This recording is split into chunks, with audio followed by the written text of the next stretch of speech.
All right, let's jump right in. We're going to talk about a really simple, but honestly a game-changing idea.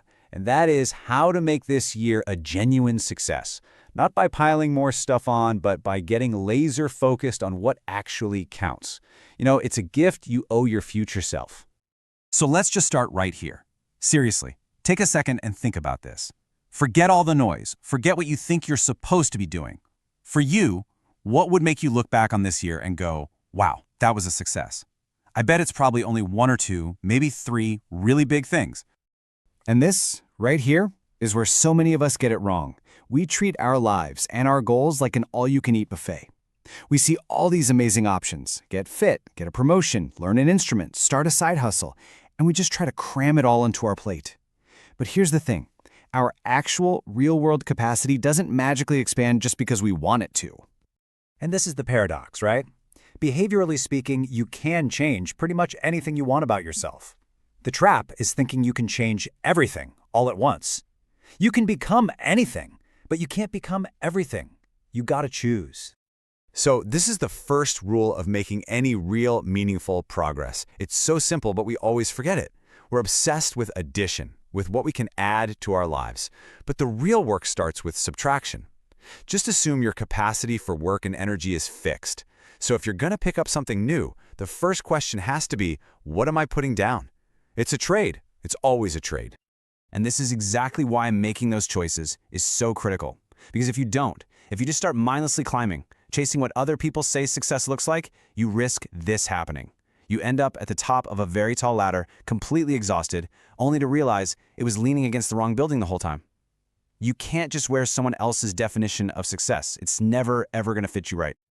Okay, so that brings us to a really important point: the metrics we use to measure our own success. So often, we end up chasing things not because they actually matter to us deep down, but because they're easy for other people to see.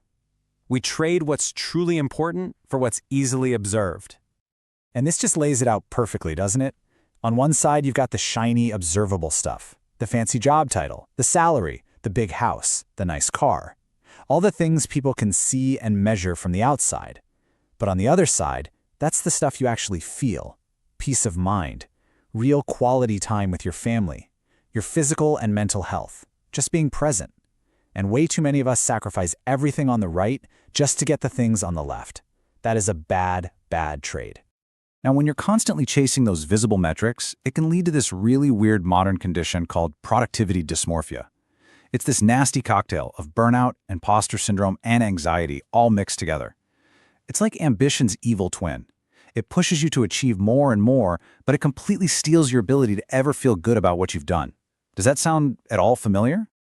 And that feeling puts you in what feels like a debt trap. You literally wake up in the morning and your baseline feeling is that you're already behind. Your set point is loss. So you have to grind and hustle all day long just to claw your way back to zero, just to feel okay, to feel like you've done the bare minimum. You never get ahead. The absolute best you can hope for is to break even before the whole cycle starts again tomorrow. So how in the world do you get out of that cycle?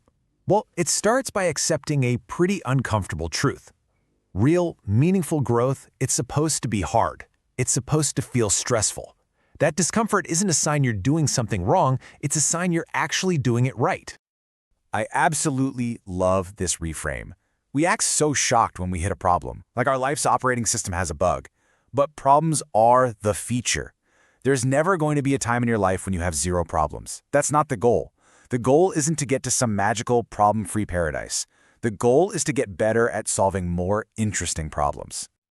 So when you're in the middle of that stress, you have to remember these things. First, that negative thing that is totally consuming you right now, chances are in 3 months you won't even remember what it was. Second, change is uncomfortable. Stress is the price of admission for growth. Third, if you look back, your biggest breakthroughs always come from your lowest points. And that means this challenge you're facing right now, it's actually a gift. You can think about it like a rocket trying to reach escape velocity. That initial launch takes an insane amount of energy. It's fueled by raw, messy emotions, being fed up, feeling doubt, having a burning desire for something more. You just use whatever you've got to get off the ground. But then, as you start to ascend, new fuel sources, like discipline and new habits, they take over. And finally, you hit orbit.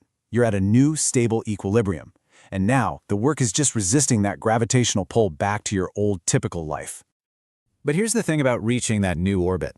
It often comes with a social cost.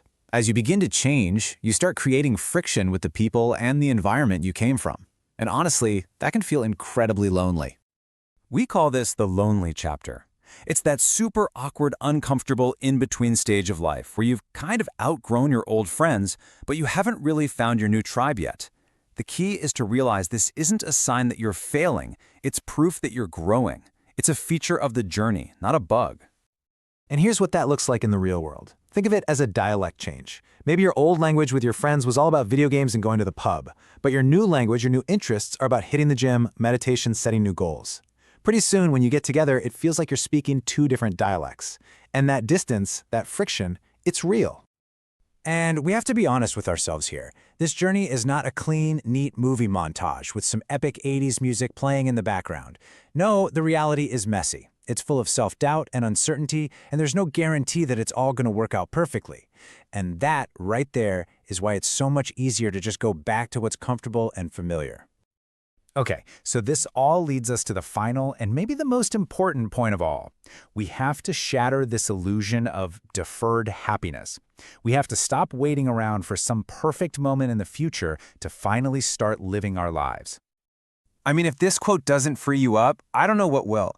It sounds a little harsh, but it's the absolute truth. We take our day-to-day dramas so seriously. But in the grand scheme of things, it's all just temporary. And that's not an excuse to not care. It's a license to be brave. It's permission to stop taking everything so seriously and finally enjoy the ride.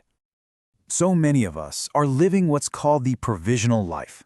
It's this bizarre feeling that what's happening now isn't our real life. It's just a dress rehearsal. And that someday, at some point in the future, after the promotion, after the kids move out, after we retire, that's when our real life will finally start. But that's the ultimate trap. Your real life isn't coming. It's not off in the future somewhere. It's already here. This is it. Life is happening right now, in this moment. So the only question left is, what are you waiting for?